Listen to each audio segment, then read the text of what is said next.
हम अपनी रिहाइश गाह पर वापस पहुंच गए थे। मालिक मकान को हम दिन का खाना न बनाने के बारे में मुत्तला कर गए थे। गो विशाल गुप्ता के फ्रिज से काफी कुछ खाने को मिला था, मगर उसके बावजूद सख्त भूख महसूस हो रही थी। बूढ़ी मालिकन को पुरतकल्लुफ खाने का बताकर हम कमरे में चले आए। लौरा मुझसे पहले ताज़ादम होने गुस्ल खाने में घुस गई। नहाकर उसने शलवार कमीज पहन ली। बिलाशुबा मशरकी लिबास औरत की खूबसूरती में इजाफा कर देता है। मगरिबी लिबास जज्बात को बरंगेख्ता तो कर सकता है, पाकीज़गी और तकद्दुस का एहसास उससे नहीं होता।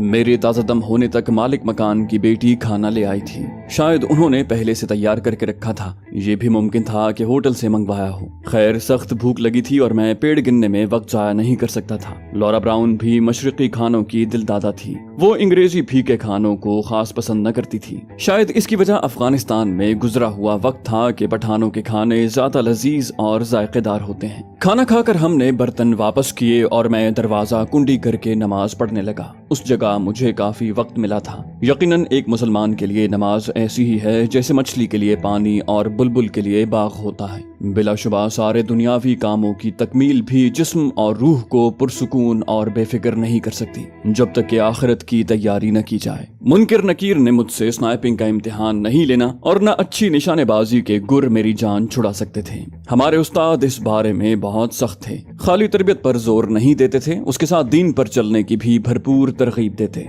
लौरा ने पहली बार मुझे नमाज पढ़ते देखकर हैरानी जाहिर की। काफी सवालात भी किए, लेकिन अब वो आदी हो गई थी। मेरा नमाज पढ़ना उसे हैरान नहीं करता था। वहाँ मैं मुसाफिर था, क्योंकि मेरा मुंबई में रहने का अरसा मुतय्यन नहीं था। इस वजह से मुख्तसर नमाज पढ़ने की सहूलत मौजूद थी। सफर के दौरान फराइज का निस्फ होना और सुन्नतों की छूट मिलना भी मुसलमानों को अल्लाह पाक की तरफ से बहुत बड़ी नेमत और सहूलत है। बिलाशुबा इस्लाम की तालीमात पर गौर व फिक्र करने से इंसान को इस्लाम की हक्कानियत पर शरह सदर होता है। इतनी बेहतरीन और फितरत के मुआफिक किसी भी दीन में तालीमात नहीं है। बल्कि बाकी अध्यान पर गौर करो तो इबादतें तो कुजा, उनके अकायद वाज़े नहीं है। बहरहाल ये मौका इस्लाम की हक्कानियत पर बात करने का नहीं है, ना मैं इतनी इस्तिताअत रखता हूँ। ये तो उलमाए कराम का काम है जो अंबिया कराम के वारिस हैं। अल्लाह पाक उलमाए हक की इस्तिकामत और हौसला बढ़ाए कि उन्हीं की वजह से आज भी इस्लाम अपने असल पर खड़ा है। सारे अध्यान मस्ख हो चुके हैं, इनमें हकीकी रूह बाकी नहीं रही।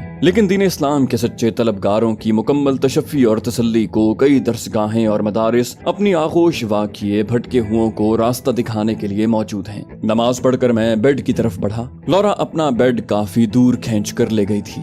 मेरे लबों पर मुस्कुराहट रेंगी। पहले दोनों बेड्स में फासला ना होने के बराबर था, और जो थोड़ा सा फासला था वो भी मैंने पैदा किया था। और अब वो मुझ पर बेएतबारी जाहिर करते हुए अपने बेड को ख्वाबगाह के दूसरे कोने में ले गई।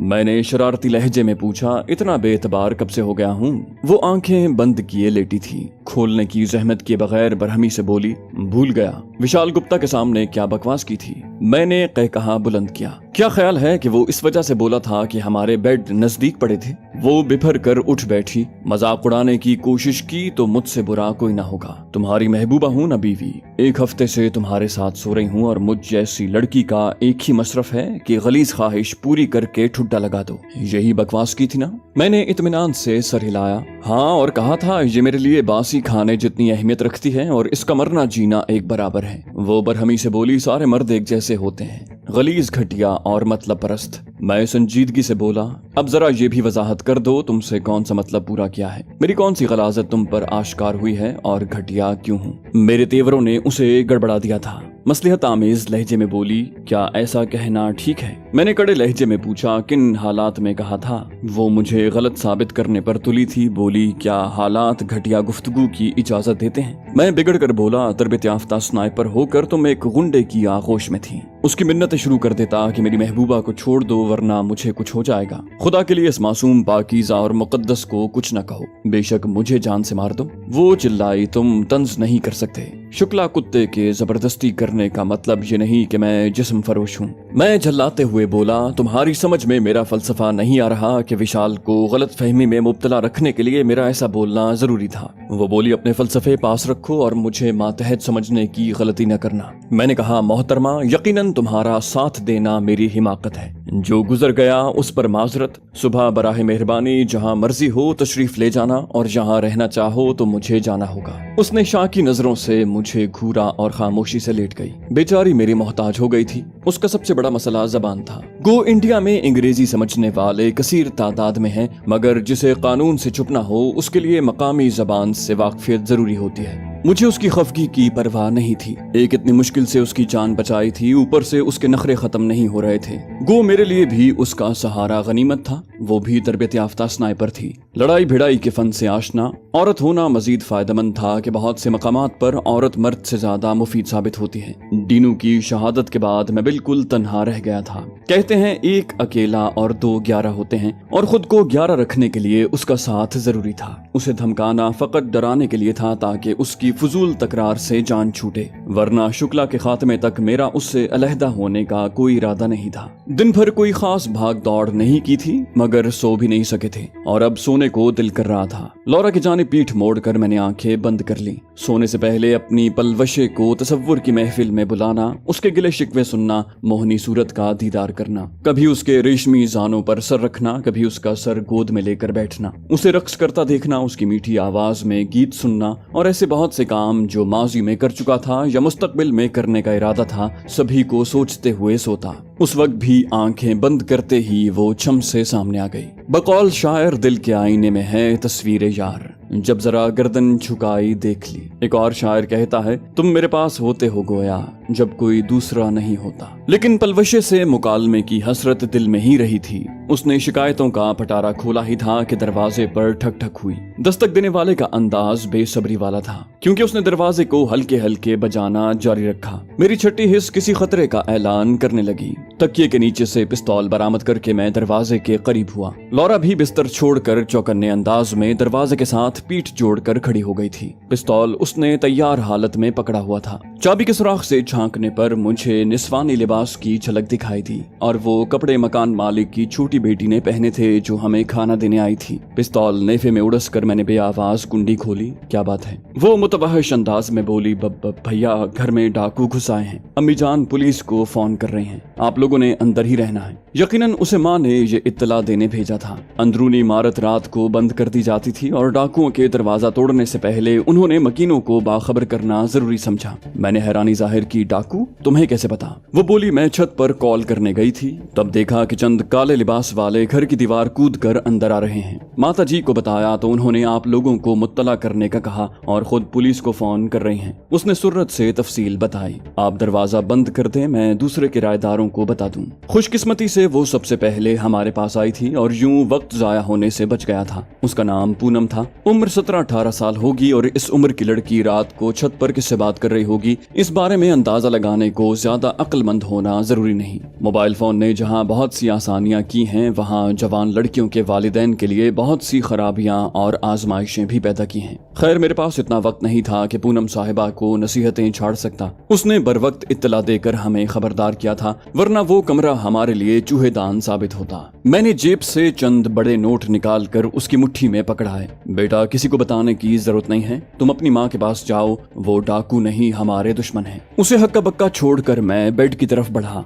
लौरा, तैयार हो जाओ, छापा पड़ा है, और चप्पल उतार कर स्पोर्ट्स शूज पाँव में डालने लगा। लौरा ने भी सूरत से बूट पहने। हमने बूटों के तस्मे इस अंदाज में बांधे हुए थे कि तस्मे ढीले किए बगैर बूट पहन और उतार सकते थे। ऐसी छोटी मोटी बातों की वजाहत इसलिए करता रहता हूँ ताकि आपको हमारे तरीक़ाकार और एहतियातों के बारे में कुछ न कुछ अंदाजा होता रहे। SR1 और विशाल से हासिल की हुई रकम बैग में ही पड़ी थी। बैग को कंधों पर लाद कर मैंने साइलेंसर लगा ग्लॉक हाथ में थामा और मोहतात अंदाज में कमरे से बाहर निकल आया। लौरा एक कदम पीछे थी। यकीनन पूनम ने हमारे दुश्मनों को ही देखा था, और एजेंसियों का तरीक़ाकार यही होता है कि पहले हदफ को चारों तरफ से घेरते हैं, फिर हल्ला बोला जाता है। हमारी खुशकिस्मती के जूं ही उन्होंने घेराव शुरू किया, पूनम ने देख लिया। अब उनके वहमो गुमान में भी कहा था कि कोई मोहब्बत की मारी छत पर चढ़ी महबूब से हम कलाम होगी। राहदारी फिलहाल खाली थी। किसी भी वक्त दोस्तों की आमद मुतवक्के थी। दरवाजे से बाहर निकलना किसी सूरत मुनासिब न था। यकीनन इतनी देर में उन्होंने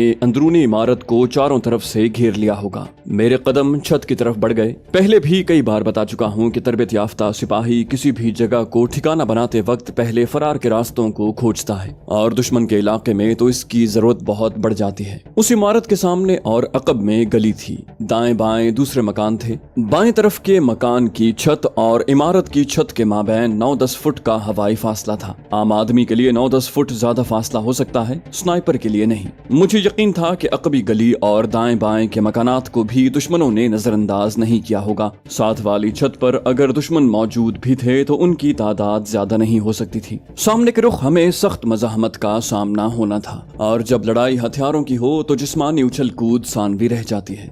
गोली तरबियत याफ्ता और आम आदमी के जिस्म में तमीज नहीं करती। अलबत्ता तरबियत याफ्ता सिपाही गोली से बचने के कई गुर जानता है, और यही बात उसे बचने में मदद देती है। लौरा बगैर इस्तफसार के मेरे पीछे हो ली। बिलाशुबा उसने भी फरार होने को रास्ते की रैकी की थी। पूनम बदहवासी में नीचे उतरी थी और उसे दरवाजा बंद करना याद नहीं रहा था। सीढ़ियां चढ़ते ही मेरी रफ्तार में कमी आई और नीचे झुकते हुए मैं छत पर पहुंचा। छत पर रोशनी का इंतजाम नहीं था, मगर अतराफ के ऊंचे मकानात की रोशनी की वजह से मलगजा उजाला फैला था। मैं पूरी तरह दरवाजे से बाहर नहीं हुआ था कि हल्का धमाका सुनाई दिया। कोई छत पर कूदा था। यकीनन जिस रास्ते से मैं फरार का मंसूबा सोचे हुए था, दुश्मन ने उसी रास्ते से छत पर अपने आदमी उतारे थे। नीचे का घेराव यूं भी मुकम्मल था। एक छत बाकी थी और यहाँ दुश्मनों का कब्जा होने के बाद हमारे पास सिर्फ गिरफ्तारी की राह बचती थी। अपना छत पर धरा कदम वापस खींचते हुए मैं रुक गया। लौरा ने भी धमाका सुन लिया था। करीब होकर उसने मुंह मेरे कान से लगा दिया।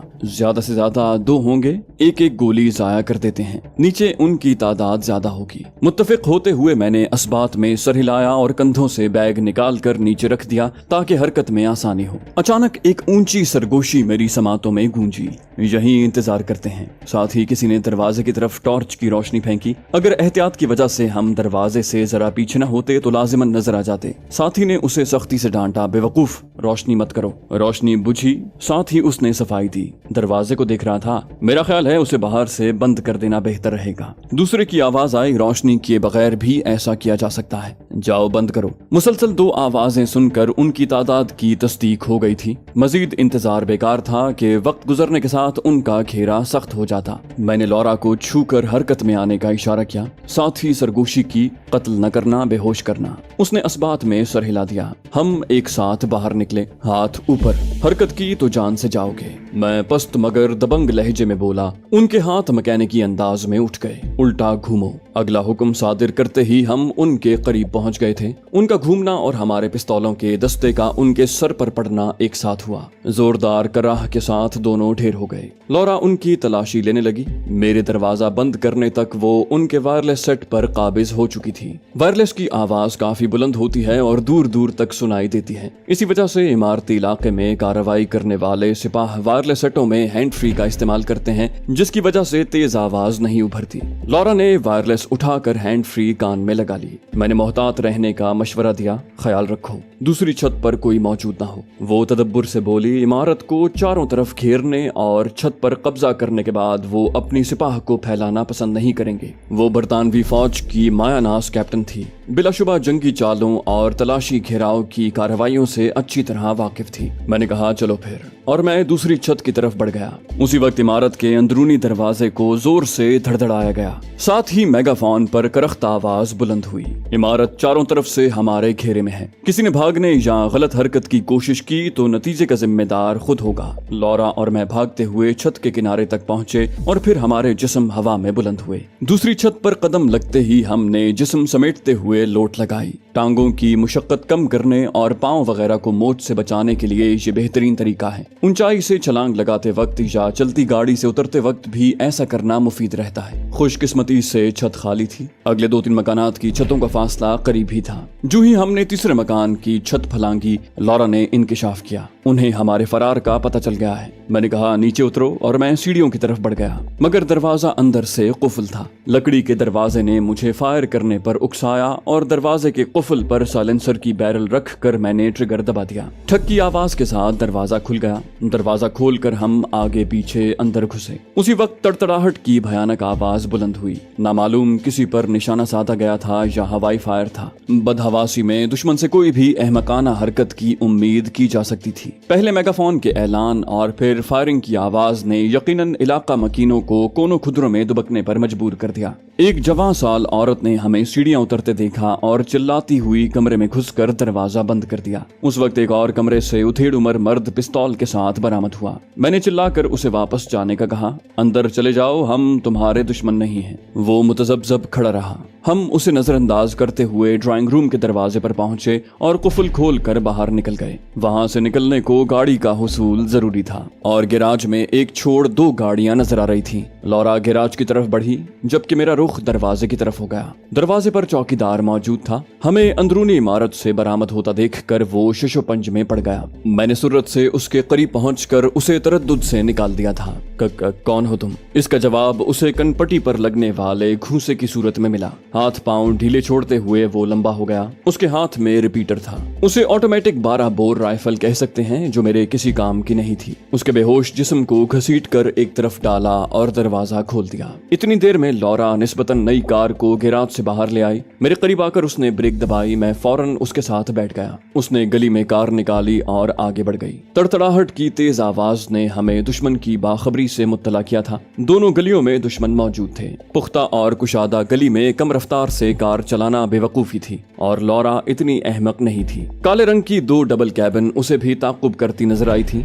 1-2 जगह स्पीड ब्रेकर से वास्ता पड़ा मगर कार आहिस्ता करने का वक्त नहीं था। दोनों बार कोशिश के बावजूद मैं अपना सर छत से टकराने से न रोक सका। सामने से एक गाड़ी की रोशनियां चमकी। वो मोड़ मुड़कर सीधा हुआ था। लौरा ने लंबा हॉर्न दिया और अकब से इंसास राइफल की तड़तड़ाहट उभरी। सामने से आने वाला घबरा गया था। बेचारे ने फौरन गाड़ी रोक दी। हालांकि गली कुशादा थी और 2 कारों का क्रॉस करना नामुमकिन नहीं था। मेरे जहन में फौरन एक तजवीज आई। तेज लहजे में बोला, कार को आड़ा तिरछा करके रोको, दूसरी कार में भागेंगे। लौरा की समझ में मेरी तजवीज आ गई थी। उसने कार के करीब पहुंचते ही स्टीयरिंग काट कर रास्ता बंद किया और हम बाहर निकलकर दूसरी कार की तरफ भागे। उसमें 2 लड़कियां बैठी थीं। वजाहतों का वक्त नहीं था। उनके खौफ से चिल्लाते वजूद हमने घसीट कर बाहर फेंके। लौरा ने ड्राइविंग सीट संभाल ली। मैंने पिस्तौल की 2 गोलियां पहली कार के टायरों में झोंक दी। जोरदार धमाकों से लड़कियां बेचारी जोर जोर से चीखने और रोने लगी। कार स्टार्ट थी। लौरा ने रिवर्स गियर लगाकर कार गली के मोड़ तक उल्टी चलाई और मोड़ में स्टीयरिंग काट कर कार सीधी की और आगे बढ़ गई।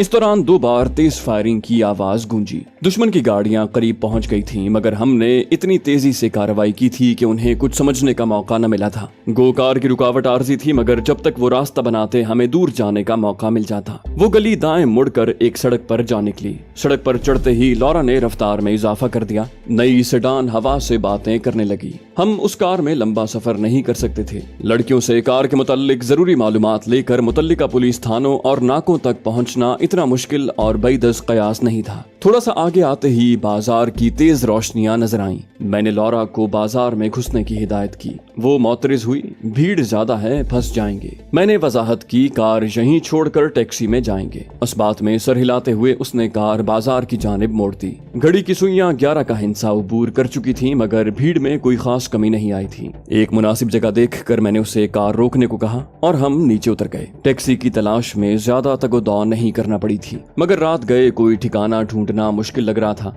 जब बंदा सरकार से भाग रहा हो तो मुंबई जैसा वसी शहर भी छोटा सा गांव लगता है। टैक्सी में घंटा भर घूमकर हम एक जगह उतर गए। पुराने ठिकाने से महफूज फासले पर पहुंच गए थे। टैक्सी के आगे बढ़ते ही मैं लौरा को मुखातिब हुआ। बुर्का पहन लो। वो बोली, समझ में नहीं आता तुम्हारे साथ क्या मसला है। बुर्का मेरे हाथ से लेते हुए उसने नाक भूं चढ़ाई। मैं इत्मीनान से बोला, मेरा सबसे बड़ा मसला तुम हो। मकामी मर्द के साथ एक गोरी का होना हमारी पक्की पहचान है। अगर बुर्का नहीं पहनना तो अपना थोबड़ा तब्दील करना पड़ेगा। वो तंजिया अंदाज में बोली, मुझसे ज्यादा तुम भारत सरकार को मतलूब हो। मैंने कहा, गलत फहमी है तुम्हारी। शुक्ला को तुम्हारी तलाश है। पाकिस्तानी जासूस तो उनके पास कोई न कोई मौजूद ही होगा। वो इस्तेहज़ाई अंदाज में बोली, इंडिया भर में अकेली खूबसूरत मैं ही तो हूँ कि उसे मेरी तलाश होगी। मैंने कहा, उसे तुमसे नहीं SR1 से मतलब है। तुम 200-300 करोड़ का चेक हो, इतनी आसानी से तो पीछा नहीं छोड़ेगा। वो बोली, पीछा तो उसका मैं नहीं छोड़ूंगी। कब्र में भी चला गया तो बदला लेने पहुंच जाऊंगी। उसने निकाब पहन लिया और हमने एक जानिब कदम बढ़ा दिए।